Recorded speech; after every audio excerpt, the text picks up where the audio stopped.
kenalin. Saya Rasya. Saya Revania. Saya Raisya. Saya Nura. Saya Tatri. Saya Nehemia Indra Putra. Jadi kita lagi di Hutan Taman Raya IR Haji Juanda.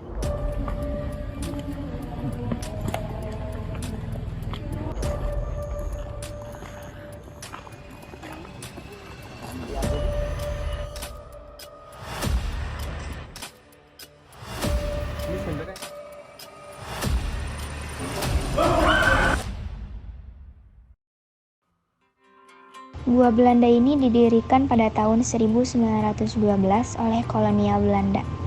Awal mulanya gua ini merupakan sebuah terowongan yang digunakan untuk menyadap aliran air sungai Cikapundung yang digunakan oleh PLTA Bengkok. Terowongan yang kini disebut Gua Belanda ini sendiri berdiri sepanjang 144 meter dengan lebar 1,8 meter. Beberapa tahun kemudian, fungsi gua beralih. Tinggi gua dibuat sekitar 3 meter dan dibuat cabang sebanyak belasan lorong. Selain sebagai tempat tahanan pribumi, tentara Belanda diduga menjadikan gua itu sebagai tempat penyimpanan mesiu.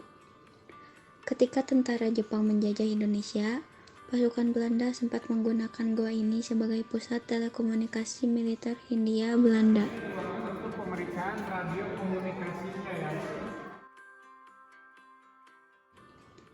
Saat ini, masih terlihat jejak rel kecil di tanah terowongan yang lurus menghubungkan dua akses masuk pengunjung. Setelah terlepas dari penjajahan kolonial Belanda, di lokasi yang sama didirikan sebuah gua oleh militer Jepang pada tahun 1942. Jarak gua yang disebut Gua Jepang ini kurang lebih 600 meter dari pintu gerbang Taman Hutan Raya Insinyur Haji Juanda melalui gerbang Dago Pakar. Gua ini dibangun oleh para pekerja Romusa atau rakyat Indonesia yang dipaksa untuk bekerja pada Jepang. Gua ini digunakan sebagai barak militer, tempat penyimpanan amunisi, logistik, tempat perlindungan, dan komunikasi radio pada masa perang. Gua Jepang terbilang cukup kecil dibandingkan dengan Gua Belanda.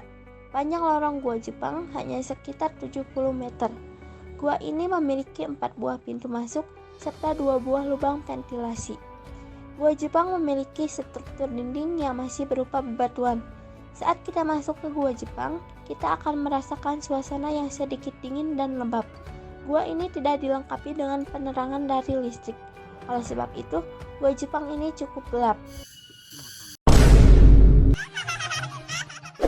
Harga tiket masuk sebelum adanya pandemi COVID-19 Rp10.000 dan harga tiket masuk setelah adanya pandemi berubah menjadi Rp15.000. Kenaikan tiket tersebut terjadi karena salah satu upaya mendapatkan tambahan dana dalam meningkatkan fasilitas yang ada di kawasan tersebut. Selain merubah harga tiket, pendapatan pemandu pengunjung Gua Belanda dan Gua Jepang juga berubah. Hari-hari biasa, pemasukan yang didapat berkisar antara Rp30 hingga Rp50.000. Jika weekend atau Sabtu dan Minggu kadang-kadang mendapat pemasukan yang lebih dari Rp50.000. Jika kita ingin masuk ke dalam gua, sebaiknya membawa senter atau kita juga bisa menyewa senter pada warga yang menawarkan senter di depan pintu gua. Harga sewa senter berada di harga Rp3.000 sampai Rp5.000. Selain itu, mereka juga menawarkan pemandu. Kita bisa ditemani masuk ke dalam gua dan tentunya dapat cerita menarik tentang Gua Belanda dan Gua Jepang.